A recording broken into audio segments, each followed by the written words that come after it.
বিশ্বব্যাপী জলবায়ু পরিবর্তনের প্রভাবে যেখানে সবচেয়ে বেশি ক্ষতিগ্রস্ত হচ্ছে উন্নয়নশীল দেশগুলো, ঠিক সেই সময় COP30 ঘোষণায় কিছুটা স্বস্তির খবর মিললেও হতাশার জায়গা রয়ে গেছে অনেক।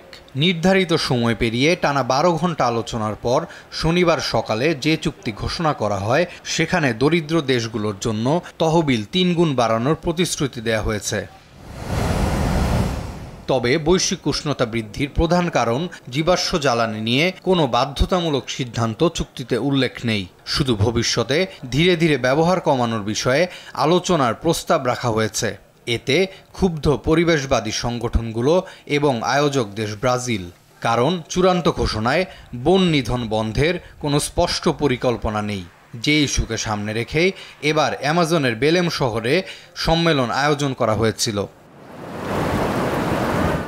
চুক্তি বাধ্যতামূলক না হওয়ায় কোনো দেশ চাইলে পরে সরে দাঁড়াতে পারবে। বিশেষজ্ঞরা বলছেন এতে বাস্তব পদক্ষেপ নেয়ার ক্ষেত্রে নতুন বাধা তৈরি হবে। এমন মতই ব্যক্ত করেছেন UNFCCCর নির্বাহী সচিব সাইমন স্টিওয়েল।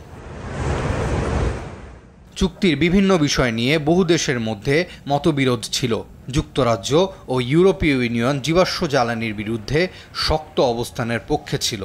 অন্যদিকে সৌদি আরব ও রাশিয়া শুরু থেকে এর বিরোধিতা করছিল। শেষ মুহূর্তে এসব মতভেদই অচলাবস্থা তৈরি করে। এমনকি কলম্বিয়া, পানামা ও উরুগুয়ে ব্রাজিলের সভাপতিত্বের সমালোচনা করে অভিযোগ তোলে যে প্লেনারি বন্ধ রেখে অংশগ্রহণের সুযোগ সীমিত করা হয়েছে।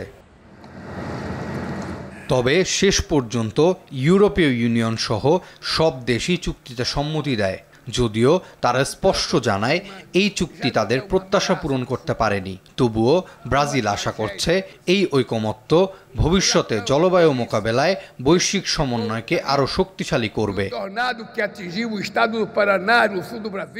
অর্থায়নের ক্ষেত্রে জানানো হয়েছে ধনী দেশগুলোর প্রতিশ্রুত মোট $30,000 কোটি থেকে উন্নয়নশীল দেশগুলো প্রতি বছর পাবে $12,000 কোটি। তবে অতিরিক্ত তহবিলের কোনো নিশ্চয়তা না থাকায় অনেক দুর্বল দেশ গভীর উদ্বেগ প্রকাশ করেছে। বিশ্লেষকেরাও এ নিয়ে শঙ্কা জানিয়েছেন। আরাফাত ইয়াসার, RTV।